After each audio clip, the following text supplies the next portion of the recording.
Hello friends, कैसे हो आप सब। गुड मॉर्निंग सभी को।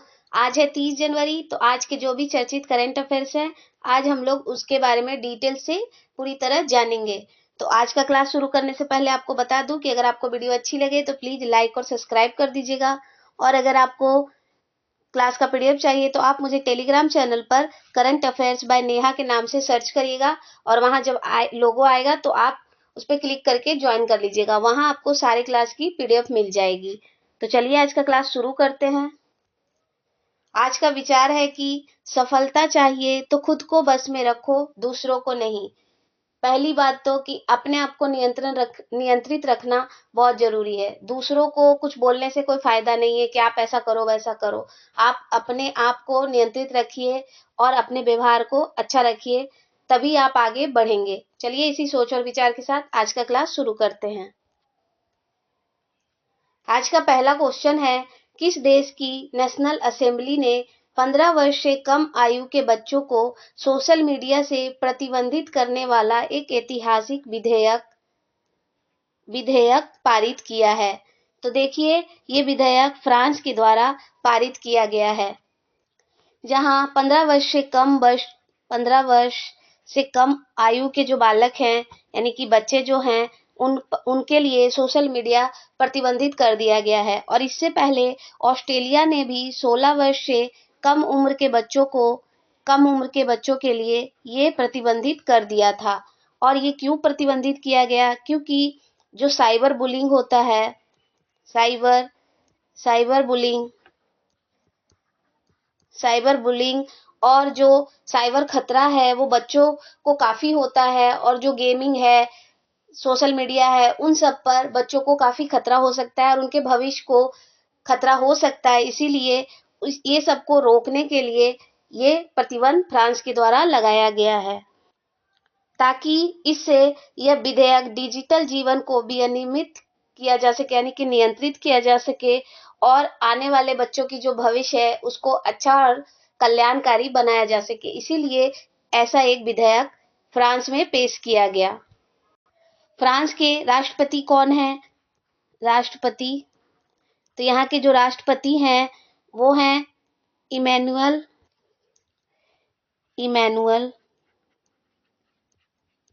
मैक्रोन। ये यहाँ के राष्ट्रपति हैं और इन्होंने कहा है कि हम इसे जल्दी से जल्दी लागू करें, जबकि ये सितंबर 2026 तक वहां फ्रांस में लागू हो जाएगा। और ये अभी वहां की संसद में ये बिल पेश किया गया और सितंबर 2026 तक इसको पूरी तरह से लागू कर दिया जाएगा। नेक्स्ट क्वेश्चन, माध्यमिक और उच्च माध्यमिक विश्वविद्यालय में पढ़ने वाली 12 लाख से अधिक छात्रा जो है, यानी कि जो लड़कियां हैं, उनको वित्तीय सहायता देने के लिए नमो लक्ष्मी योजना किस राज्य में शुरू किया गया है? तो ये गुजरात में शुरू किया गया है और इसमें निवेश किया गया है 12,050 करोड़ रुपए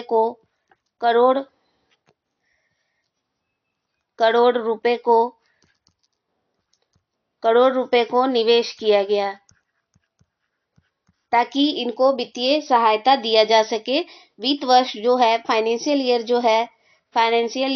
2025-26 के लिए इसको लाया गया है। और इसमें जो माध्यमिक और उच्च माध्यमिक, यानी कि 9 से जो 12 क्लास तक की जो बच्चियां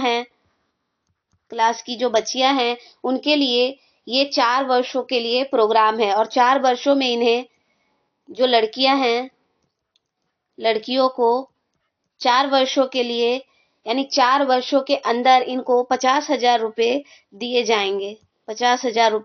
जाएंगे। इस योजना का उद्देश्य ये है कि ताकि जो छात्राएं हैं, यानी कि जो लड़कियां हैं, छात्राओं की शिक्षा,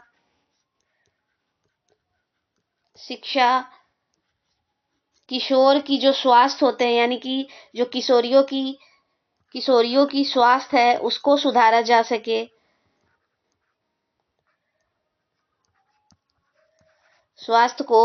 जा सके, और उनके जीवन में, उनके भविष्य के लिए कुछ अच्छा किया जा सके।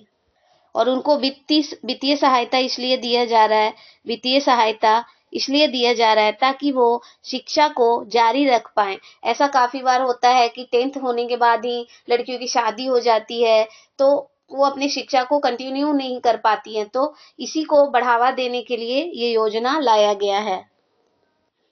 और ये योजना आया कब था? ये योजना आया कब था? तो ये योजना 2024 में आया था, लेकिन अभी इसमें 2025-26 के लिए जो पैसा है वो निवेश किया गया है, तो इसीलिए ये अभी न्यूज में आया है। यानी कि जो निवेश किया गया पैसा है इस बार का जो 25-26 के लिए निवेश किया गया पैसा है वो 1250 करोड़ रुपए को निवेश किया गया, इसीलिए अभी चर्चा में है। गुजरात के बारे में देखें तो गुजरात के बारे में देखते हैं तो गुजरात ये महाराष्ट्र और गुजरात जब अलग हुए थे तो वो कब हुए थे? 1 मई 1960 को ये दोनों अलग हुए थे। महाराष्ट्र जो है मराठी भाषा के तौर पे और गुजरात जो है गुजराती भाषा के आधार पे अलग हुए थे 1 मई 1960 को। और इसकी राजधानी क्या है? राजधानी तो ये है गांधीनगर। यहाँ पर जिले हैं, यहाँ पर 33 जिला है। वर्तमान में यहाँ के मुख्यमंत्री हैं भाई पटेल। भूपेंद्र भाई पटेल। यहाँ पर प्रसिद्ध जो नृत्य है वो है गरबा और डांडिया। यहाँ पर नेशनल पार्क कौन कौन से हैं? तो नेशनल पार्क है गिर नेशनल पार्क जो एशियाटिक लाइन के लिए जाना जाता है।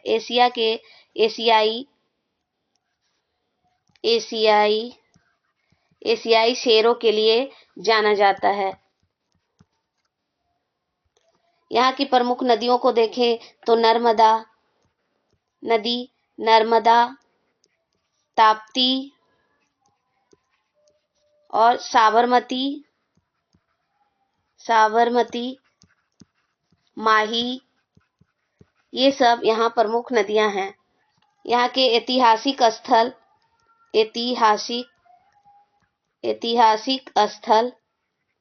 कौन कौन से हैं? तो एक हड़प्पा का स्थल जो उस टाइम पे बंदरगाह हुआ करता था वो है लोथल, जो हड़प्पा सभ्यता का सबसे बड़ा बंदरगाह था, यानी एकमात्र ही ये बंदरगाह था। और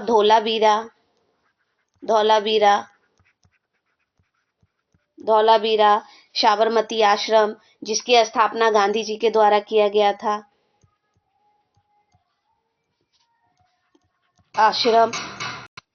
साबरमती आश्रम जिसकी स्थापना गांधी जी के द्वारा किया गया था। और यहाँ पर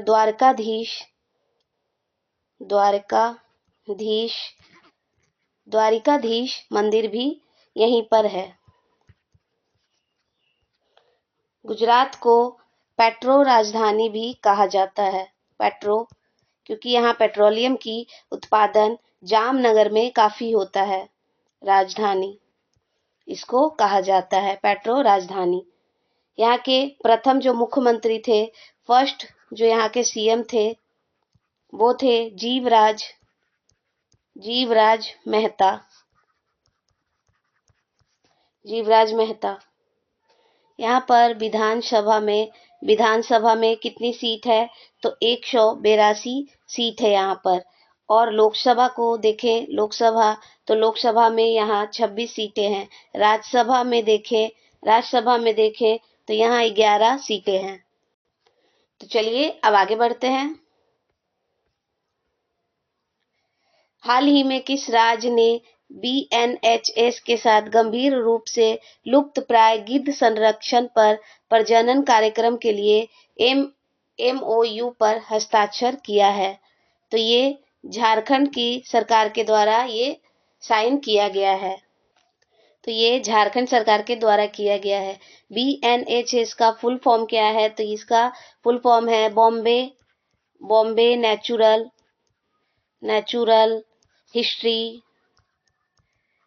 हिस्ट्री सोसाइटी, इसका फुल फॉर्म है। और इसी के साथ अभी झारखंड की जो सरकार है उसने MOU यानी कि मेमोरेंडम ऑफ ये साइन किया गया है। मेमोरेंडम ऑफ अंडरस्टैंडिंग ये साइन अभी किया गया है। और ये क्यों किया गया है? ताकि जो गिद्ध है उनको संरक्षित किया जा सके। और ये एक रांची में इसका एक संरक्षण केंद्र और प्रजनन केंद्र खोला जाएगा।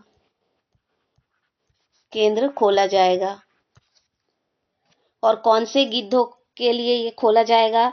तो वाइट यानी कि सफेद स्टंप्ड वाले जो यानी कि पंखों वाले जो होते हैं उनको वल्चर यानी गिद्ध के लिए ये किया गया है। समझौता ज्ञापन पर साइन किया गया है ताकि ये जंगलों में ही अपना प्रजनन करे और जंगल छोड़ के इधर उधर ना जाए और इनसे इनकी संख्या बढ़ सके। और इसको 5 वर्षों के लिए समझौता किया गया है। 5 वर्षों का समझौता यानी कि टाई अप किया गया है। और IUCN के लिस्ट में अगर देखें तो ये क्रिटिकली इंडेंजर यानी कि गंभीर रूप से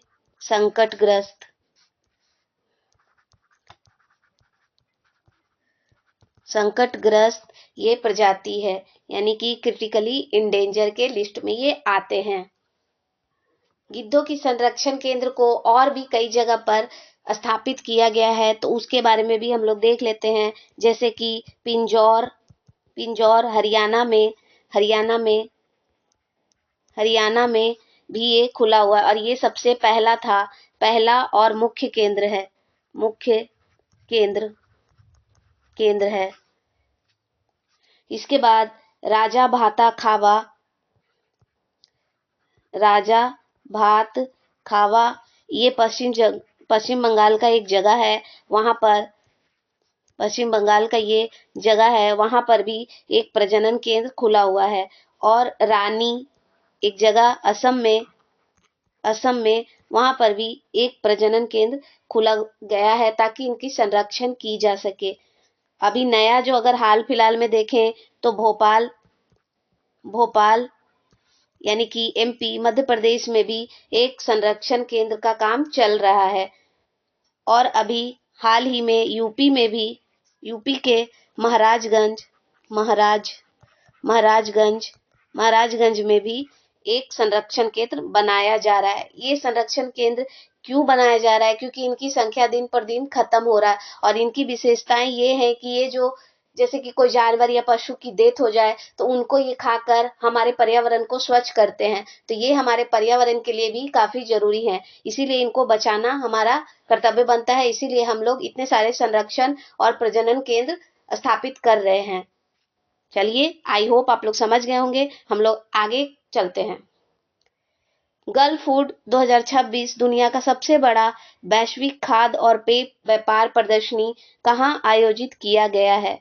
तो देखिए, ये UAE में यानी कि यूनाइटेड अरब अमीरात में ये आयोजित किया गया है। और इसका आयोजन कब से कब तक किया जा रहा है? तो इसका आयोजन 26 से 30 जनवरी के बीच में इसको आयोजित किया जा रहा है। और आयोजित किया कहाँ जा रहा है? तो UAE में ही दुबई वर्ल्ड ट्रेड सेंटर में इसका आयोजन किया जा रहा है। और इसका दूसरा चरण दुबई में ही दुबई एग्जीबिशन में इसका आयोजन किया जाएगा। और ये 26 से 30 जनवरी के बीच आयोजित किया जा रहा है। और भारत भी इसका पहली बार पार्टनर देश बना है। भारत इसमें पहली बार इसमें शामिल हुआ, यानी कि पार्टनर देश के रूप में पार्टनर देश के रूप में शामिल हुआ है। और इसका जो आयोजन हो रहा है, इसमें 195 देशों के द्वारा भाग लिया जा रहा है। और भारत इसमें बासमती चावल जिसको अभी जीआई टैग मिला हुआ है, उसको इसमें प्रदर्शित करेगा। बासमती चावल, प्रसंस्कृत खाद्य पदार्थ, बाजरा, जैविक उत्पाद, इन सबको भारत प्रदर्शित करेगा। बासमती चावल, बाजरा, इन सब फसलों को यहाँ पर भारत के द्वारा प्रदर्शित किया जाएगा। तो चलिए नेक्स्ट क्वेश्चन पे चलते हैं। नेक्स्ट क्वेश्चन है, ईपीएफओ ने ईपीएस पेंशन भोगियों के लिए घर पर ही डिजिटल जीवन प्रमाण पत्र सुविधा शुरू किया है। ईपीएफओ किस मंत्रालय के तहत कार्य करता है? तो देखिए, ये जो ईपीएफओ है, ये पेंशन को रेगुलेट करता है। पेंशन जो रिटायरमेंट के बाद मिलता है, उसको ये रेगुलेट करने वाला बॉडी है। रेगुलेट करने वाला बॉडी है, और ये श्रम और रोजगार मंत्रालय के अंदर कार्य करता है। और इसका फुल फॉर्म क्या है? तो इसका फुल फॉर्म है कर्मचारी भविष्य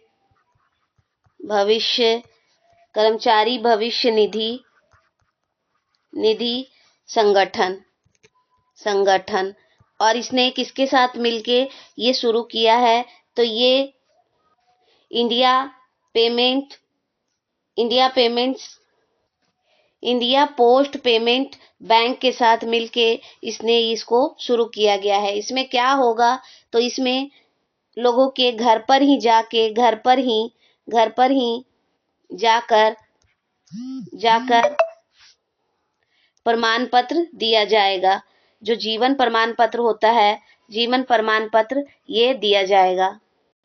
और जिसको भी ये पेंशन मिलता है, उनको ये मुफ्त में ही बनाकर घर पे जाके मुफ्त में बना के दिया जाएगा, मुफ्त में।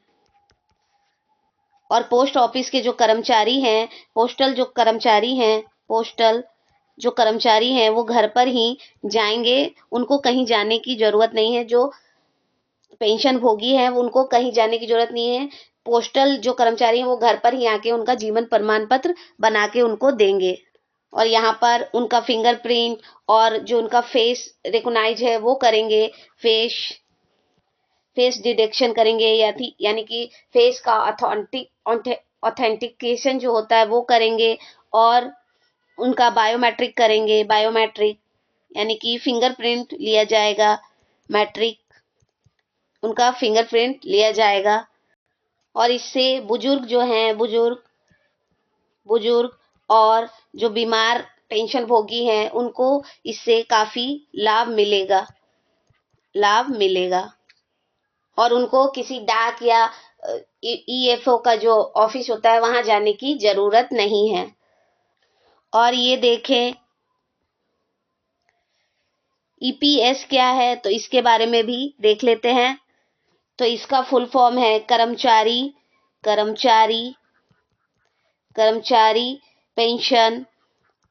पेंशन योजना।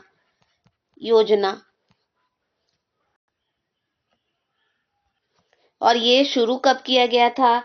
तो ये 1995 में इसको शुरू किया गया था, ताकि रिटायरमेंट के बाद जो लोगों को मासिक पेंशन दिया जाता है, उसको एक अच्छे से प्रॉपर रेगुलेट करने के लिए एक बॉडी काम करे। तो ये 1995 में शुरू किया गया।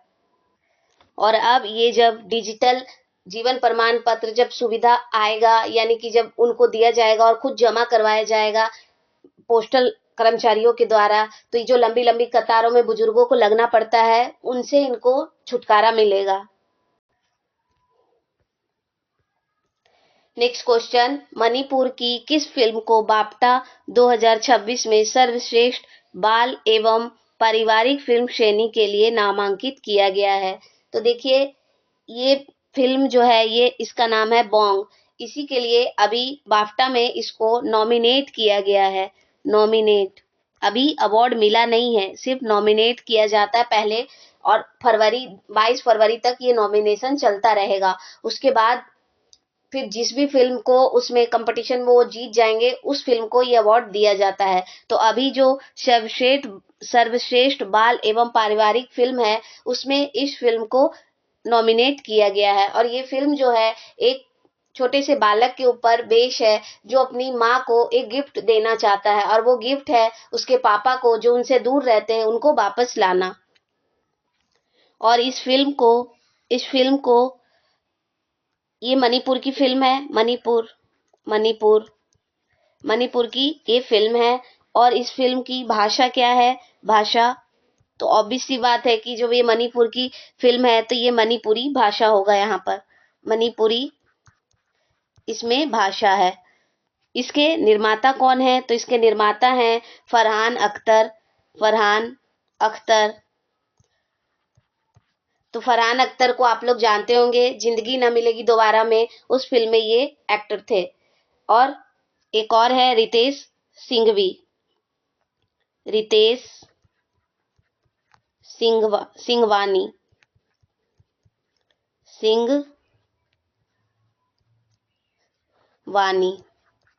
सिंघवानी। ये दो लोगों ने इसको निर्मित किया है, निर्माता हैं इसके। और इसकी निर्देशक कौन है? निर्देशक तो वो है, निर्देशक है लक्ष्मी प्रिया देवी, ये इसकी निर्देशक हैं। और इसको बेस्ट जो श्रेणी है, यानी कि कैटेगरी, तो वो कैटेगरी है बेस्ट चिल्ड्रन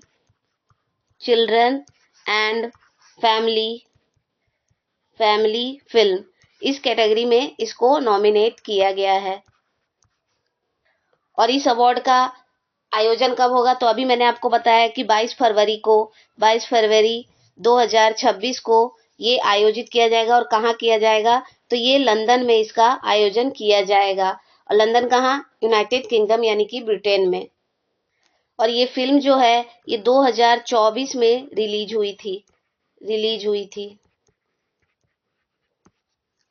बाफ्टा के बारे में बताऊं तो बाफ्टा जो है फिल्म एंड टेलीविजन के क्षेत्र में दिया जाता है, और ये हर वर्ष दिया जाता है 2025 में। आइए बाफ्टा के बारे में थोड़ा जान लेते हैं। तो ये है बाफ्टा के बारे में जान लेते हैं। तो ये ब्रिटिश संगठन के द्वारा दिया जाता है, यानी कि ब्रिटेन के द्वारा ये दिया जाता है। इसका फुल फॉर्म है ब्रिटिश एकेडमी का फिल्म एंड टेलीविजन आर्ट्स, यानी कि British academy of film and television arts, इसके क्षेत्र में ये दिया जाता है। इसका क्षेत्र क्या है? तो इसमें फिल्म में दिया जाता है, टेलीविजन में, गेमिंग में सर्वश्रेष्ठ जो प्रतिभा है उनको इसको सम्मानित किया जाता है।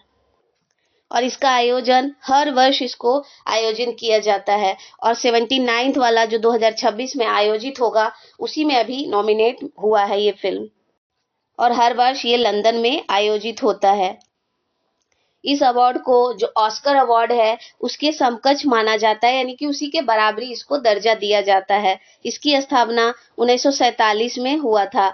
और पहला पुरस्कार जो समारोह हुआ था वो 1949 में आयोजित किया गया। 2025 का पुरस्कार जो है ये 78th एडिशन था, 78th एडिशन 2025 का। तो वो उसमें 78th एडिशन जो बाफ्टा हुआ था, उसमें कौन सी फिल्म को बेस्ट फिल्म के तौर पे अवार्ड दिया गया था? तो कॉन्क्लेव को सर्वश्रेष्ठ फिल्म के लिए अवार्ड दिया गया था। और इसमें जो निर्देशक थे, जो सब सर्वश्रेष्ठ निर्देशक का जो अवार्ड दिया गया था, वो दिया गया था ब्रूटलिस्ट के लिए ब्रॉडी कॉर्बेट को ये अवार्ड दिया गया था। सर्वश्रेष्ठ अभिनेत्री कौन थी? तो एनोरा मूवी की जो हीरोइन थी मिकी मेडिसिन। ये मूवी आप लोग देखिएगा, काफी इंस्पायरिंग है और अच्छी मूवी है। आप एक महिला के बारे में अच्छे से जान पाएंगे। तो ये फिल्म के लिए अवार्ड दिया गया था, सर्वश्रेष्ठ अभिनेता एड्रियन ब्रॉडी को दिया गया था। तो नेक्स्ट क्वेश्चन, किस राज्य ने बायोम उत्कृष्टता केंद्र का उद्घाटन करते हुए वैसिलिस सेवेटिलिस को अपना आधिकारिक राज्य सूक्ष्म जीव घोषित करके इतिहास रच दिया है। तो ये केरल राज्य के द्वारा ऐसा किया गया है, यानी कि बैसिलिस सबटिलिस जो है इसको अपना आधिकारिक राज्य सूक्ष्म जीव घोषित करके इन्होंने इतिहास रच दिया, यानी रिकॉर्ड बनाया है। तो ये केरल के द्वारा ऐसा किया गया है। और ये बहुत ही सूक्ष्म जीव है जो कहाँ पाया जाता है, या तो ये मिट्टी में पाया जाता है, या फिर किण्वित जो खाद्य पदार्थ होते हैं, यानी कि दही को ले ले या कोई ऐसी चीज जो खराब हो रही है जिसमें फंगस लग गई है उसमें ये पाया जाता है। तो किण्वित जो खाद्य पदार्थ होते हैं उसमें, और मानव के आंतों में भी ये पाए जाते हैं, आंत में पाए जाते हैं।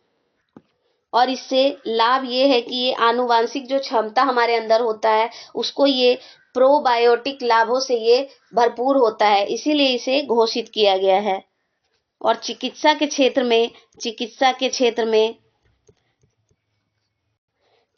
क्षेत्र में भी इसे यूज किया जाएगा, यानी कि आने वाले संभावनाओं को दर्शाता है। और इसकी घोषणा जो यहाँ के सीएम है, यानी कि पी विजयन इनके द्वारा किया गया। कहाँ किया गया? तो तिरुवनंतपुरम में इसकी घोषणा की गई। और इसे हम लोग गुड, यानी कि अच्छा बैक्टीरिया भी कह सकते हैं। गुड बैक्टीरिया या प्रोबायोटिक भी कह सकते हैं। इसीलिए ये पर्यावरण, यानी कि मिट्टी और मानव के आंतों में भी ये पाया जाता है। और इसीलिए इसको घोषणा किया गया है ताकि इसके ऊपर रिसर्च किया जा सके और जो अध्ययन है उसको बढ़ाया जा सके, इसके बारे में और जानकारी इकट्ठा की जा सके, ताकि जो सूक्ष्म जीव विज्ञान है उसको और बढ़ावा मिले और इस क्षेत्र में भी अनुसंधान हो और खोज हो, रिसर्च हो। इसीलिए इसको अभी केरल के द्वारा ये घोषणा किया गया है। महाराष्ट्र के डिप्टी सीएम अजीत पवार की अभी हाल ही में हवाई दुर्घटना, हाल ही में नहीं, ये 28 जनवरी को ही इनकी डेथ हो गई एक हवाई दुर्घटना में। और उप मुख्यमंत्री के रूप में ये महाराष्ट्र में कार्यरत थे। तो इनका कार्य कब से इन्होंने उप मुख्यमंत्री का महाराष्ट्र में कब से ये कार्यरत थे? तो ये 2024 से ये कार्यरत थे वहां पर। और ऐसा नहीं है कि ये इसी बार कार्यरत थे वहां पर, ये काफी समय से, यानी कि समय समय पर काफी बार ये इस पद पर रह चुके थे, उप मुख्यमंत्री के पद पे। और ये दुर्घटना कहाँ पर हुआ? तो ये बारामती हवाई अड्डा, यहीं पर जब हवाई जहाज उतर रहा था उस टाइम ही ये दुर्घटनाग्रस्त हो गया। और यहाँ पर 5 लोग थे, इसमें 5 लोग शामिल थे, 5 लोग, उनमें से कोई भी नहीं बचा, सबकी ऑन द स्पॉट मृत्यु हो गई। और ये महाराष्ट्र का ही हवाई अड्डा है, महाराष्ट्र, वहीं पर ये दुर्घटनाग्रस्त हो गए और यहाँ पर इनकी मृत्यु हो गई। और उस विमान का नाम क्या था? तो उस विमान का नाम था लियर जेट 45, यानी कि BTSS के इस विमान में इनकी मृत्यु हो गई। यही दुर्घटनाग्रस्त हो गई, उसके कारण 5 लोगों का निधन हो गया। और ये 2024 से देवेंद्र फडणवीस जो अभी वर्तमान में महाराष्ट्र के सीएम हैं, उनके कार्यकाल में ये उप सीएम बने थे, यानी कि डिप्टी सीएम बने थे। और इस बार ये 8वें नंबर के डिप्टी सीएम बने थे, अजीत पवार। और ये तो अभी वर्तमान में महाराष्ट्र के सीएम है, यानी कि मुख्यमंत्री हैं। देखिए, डिप्टी सीएम के बारे में आपको बताऊं तो डिप्टी सीएम संविधान में कहीं भी लिखा हुआ नहीं है, सिर्फ ये एक एक्स्ट्रा बॉडी के तौर पे देख ले तो वो है, लेकिन संविधान में इनका कोई जिक्र नहीं है इस तरह का कि कोई डिप्टी सीएम होगा या डिप्टी पीएम होगा, ऐसा कुछ भी जिक्र नहीं है। ये सिर्फ एक एक्स्ट्रा कोई बॉडी है, यानी कि जो एक से ज्यादा प्रत्याशी जिस राज्य में या जिस भी राज्य में या जिले में हो उसको ये नामित करने के लिए ये बस ये पद दे दिया जाता है, बल्कि इसमें संविधान में इसका कोई जिक्र नहीं है, कोई भी जानकारी इसके बारे में उपलब्ध नहीं है। अजीत पवार जो है ये महाराष्ट्र के वित्त मंत्री भी रह चुके हैं। वित्त मंत्री के कार्य पद पर भी इन्होंने कार्य किया है। और इनका जन्म कब हुआ था? तो इनका जन्म हुआ था 22 जुलाई 1959 को इनका जन्म हुआ था, और ये महाराष्ट्र में ही इनका जन्म हुआ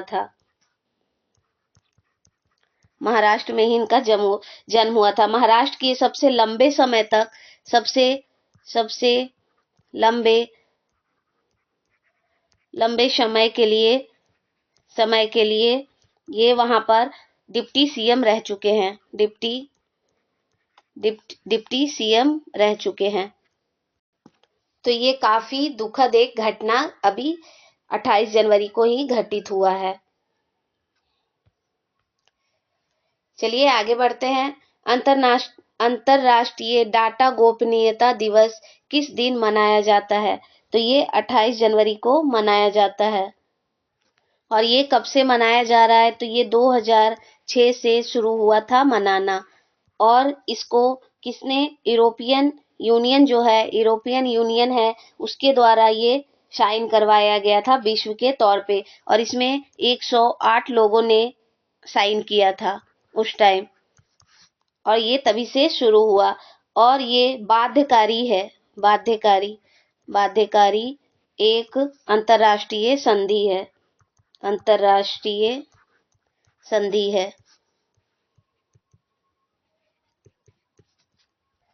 2006 में इसकी बात हुई और 2007 से इसको मनाया गया। और ये जो संधि है, ये संधि कब हुआ? तो ये संधि 1981 में यूरोपियन यूनियन में जो ये बाध्यकारी संधि है, इसको 1981 में मतलब साइन किया गया 108 देशों के द्वारा।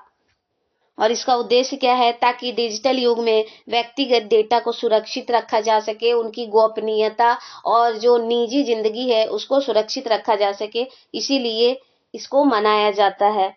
और 2009 के बाद संयुक्त राज्य अमेरिका और अन्य देशों ने भी इसको मनाने का जो प्रथा है उसको शुरू किया था। 2009 के बाद यूएसए और भी कई अन्य देशों ने इसको मनाना शुरू किया था। और भारत जो है, भारत का आईटी एक्ट 2000 और डीपीडीपी के द्वारा जो एक्ट है, इसके द्वारा 2023 इसके द्वारा भारत भी इसको मनाता है प्रतिवर्ष। और हमारे यहाँ जो आईटी एक्ट है, ये भी हमारे यहाँ डेटा सुरक्षित और लोगों की निजी जिंदगी को सुरक्षा प्रदान करने के लिए ही बनाया गया था इन दोनों को, और इसी के द्वारा भी हमारे भारत में भी इसको मनाया जाता है। तो चलिए आगे बढ़ते हैं। नेक्स्ट क्वेश्चन है, जल संरक्षित हरियाणा परियोजना के लिए किस संस्था ने 5,700 करोड़ रुपए की मंजूरी दी है? तो देखिए, ये वर्ल्ड बैंक के द्वारा मंजूरी दी गई है, ताकि हरियाणा में जो जल की समस्या यानी कि पानी की समस्या है, पानी की जो समस्या उसको हल किया जा सके। इसी के लिए अभी 5,700 करोड़ रुपए की जो लोन है यानी कि जो सहायता है वो वर्ल्ड बैंक के द्वारा दिया गया है। और इन पैसों से हरियाणा में 678 से भी ज्यादा जो नहरें हैं जो टूट गई हैं या जो कोई नई बन रही है, उन सब का निर्माण किया जाएगा। और ये जो पैसा दिया गया है, इसका इस्तेमाल इन नहरों के निर्माण और इसके जो पुनर्उद्धार है उनको करने के लिए इसको दिया गया है। और इसमें जो ये टोटल 678 नहरें हैं, उनमें से 115 जो है वो वर्ल्ड बैंक की सहायता से और जो 284 नहरें हैं, 284 नहरें हैं, 284 नहरें वो राज्य की अपने खर्च पे निर्माण किया जाएगा। और जो नबार्ड बैंक नबार्ड बैंक जो ग्रामीण बैंकों को लोन देता है ताकि कृषि को सहायता प्रदान किया जा सके, तो ये इसके द्वारा भी 279 यानी कि 279 जो है नहरें, उनको ये निर्माण करेंगे। तो इन टोटल को मिला के 678 नहरें हैं, उन सब के निर्माण के लिए पैसा दिया गया है। नबार्ड बैंक की बात करें, हम लोग नबार्ड बैंक की बात करें, नबार्ड बैंक की बात करें तो इसकी स्थापना 12 जुलाई 1982 को स्थापित किया गया था और एक कमेटी बनाई गई थी, जो कमेटी थी शिवरमन कमेटी। इसके द्वारा इसको बनाया गया था। इसी कमेटी ने हमें सुझाव दिया कि ये इस तरह का एक बैंक होना चाहिए। और इसका मुख्यालय कहाँ है? तो इसका मुख्यालय है मुंबई में। मुंबई यानी महाराष्ट्र में इसका मुख्यालय है। इसका फुल फॉर्म देखें तो राष्ट्रीय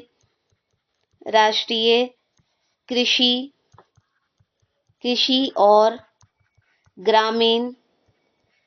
ग्रामीण विकास बैंक। अभी मैंने बताया आपको कि ये ग्रामीण बैंकों को सहायता करने के लिए, कृषि को सहायता करने के लिए बैंकों को लोन देता है। और इसमें ये जो अभी नबार्ड बैंक है, इसके वर्तमान अभी अध्यक्ष कौन है? तो वो हैं श्री साजी केवी। ये इसके वर्तमान में अभी अध्यक्ष हैं और इनको 2022 से नियुक्त किया गया है इस बैंक के अध्यक्ष के रूप में। और ये 8वें नंबर के इसके अध्यक्ष हैं। थोड़ा सा हम लोग वर्ल्ड बैंक के बारे में भी जान लेते हैं। वर्ल्ड बैंक तो ये वर्ल्ड बैंक की स्थापना कब हुई थी? तो ये जुलाई 1944 में इसका स्थापना किया गया। और इसका मुख्यालय कहाँ है? तो वॉशिंगटन डीसी में इसका मुख्यालय है और ये यूएसए में है। डीसी का अर्थ होता है डिस्ट्रिक्ट ऑफ कोलंबिया और यूएसए में यानी कि संयुक्त राज्य अमेरिका में ये स्थित है।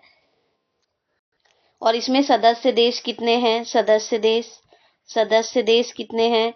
तो ये हैं 189 सदस्य देश हैं इसमें। भारत भी इसका सदस्य है। और इसके अध्यक्ष कौन है? अभी इसके हेड कौन है?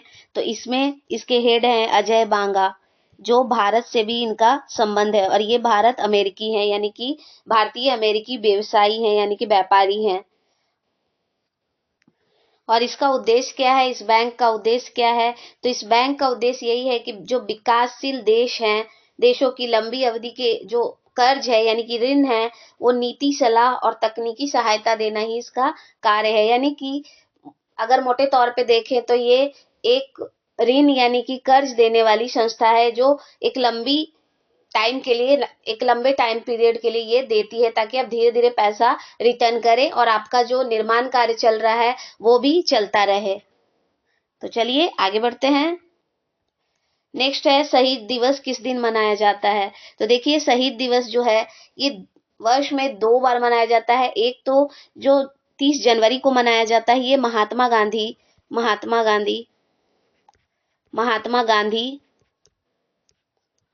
गांधी की जो हत्या की गई थी 1948 में, उसी दिन के लिए हम लोग ये शहीद दिवस मनाते हैं। और एक भगत सिंह, सुखदेव और राजगुरु को जो फांसी हुई थी, उस दिन को याद करने के लिए हम लोग शहीद दिवस मनाते हैं। लेकिन अभी हम जनवरी वाला यानी कि 30 जनवरी की बात कर रहे हैं। तो 30 जनवरी 1948 को महात्मा गांधी को नाथूराम गोडसे ने जो गोली मार के इनकी हत्या कर दी थी, तो उसी दिन को हम लोग शहीद दिवस हर वर्ष मनाते हैं। तो आइए हम लोग गांधी जी के बारे में थोड़ा जान लें। तो गांधी जी का जन्म कब हुआ? तो 2 अक्टूबर 1869 को गुजरात के पोरबंदर में इनका जन्म हुआ। और ये दक्षिण अफ्रीका में इनका संघर्ष के लिए भेदभाव जो वहां पर हो रहा था, काले गोरे का जो भेदभाव हो रहा था, ये इनका पहली बार सत्याग्रह था। एग्जाम्स में कई बार ऐसे कंफ्यूज करने के लिए पूछा जाता है कि गांधी जी का अगर वो भारत मेंशन कर दे कि भारत में सत्याग्रह कहाँ हुआ था, तब तो आप चंपारण मार्क करेंगे, लेकिन अगर आपको कुछ भी वहां पर नहीं दिया गया है और साउथ अफ्रीका ऑप्शन में है, तो आप लोग साउथ अफ्रीका को ही मार्क करिएगा, क्योंकि सबसे पहले सत्याग्रह साउथ अफ्रीका में ही हुआ था और यहीं पर इन्होंने सबसे पहले अहिंसक जो विरोध है उनका उसका उपयोग किया था। 9 जनवरी 1915 को ये भारत लौटे थे और इसी दिन को एनआरआई दिवस मनाया जाता है, जो मैंने अभी हाल ही में आपको पढ़ाया भी था। 1917 में चंपारण सत्याग्रह किया जाता है और ये कहाँ है? ये बिहार में है और यहाँ पर नील के जो खेतीहर थे उन्हीं लोगों के बुलाने पर ये राजकुमार शुक्ल जो वहाँ के एक व्यक्ति थे उन्होंने इनको बुलाया था, तब ये वहाँ गए थे और 1917 में ये सत्याग्रह किया गया इनके द्वारा और ये सफल भी रहा था। 1918 में खेड़ा आंदोलन, वहां पर मिल मजदूर जो थे वो बोनस न मिलने और पैसा और कट करने की वजह से ये आंदोलन किया गया।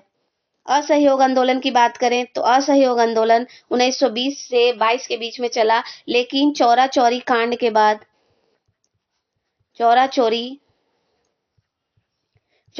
के बाद ये यूपी में एक जगह है, वहां पर जो प्रदर्शनकारी थे यानी कि जो भारतीय प्रदर्शनकारी वो प्रदर्शन कर रहे थे, लेकिन वहां पर कुछ पुलिस वाले ने कुछ एक व्यक्ति को मार दिया या कुछ कर दिया, उसकी वजह से वहां पर पुलिस स्टेशन में आग लगा दिया गया। वहां पे 12 या 15 पुलिसकर्मी थे, उनकी वहीं ऑन द स्पॉट मृत्यु हो गई। उसी कारण गांधी जी ने इसे वापस ले लिया था।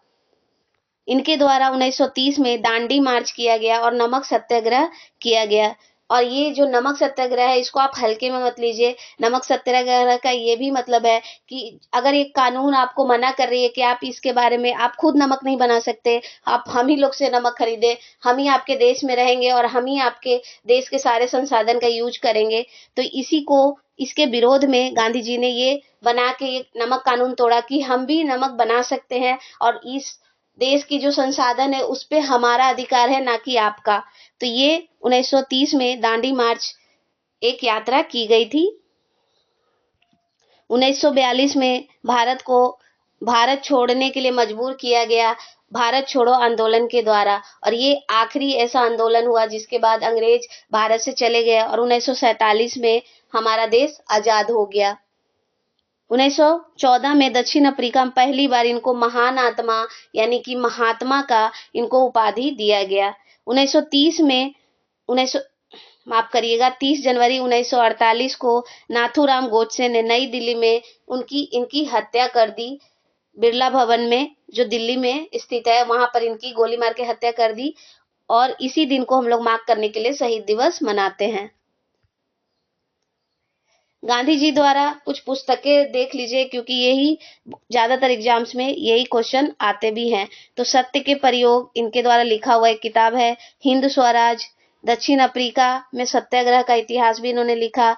मेरे सपनों का भारत, सप्त महाव्रत, ये जो है इन्होंने अपने खाने पीने को जो संन्यास लिया अपने आप के लिए उसके बारे में ये चर्चा करते हैं। अनशन योग और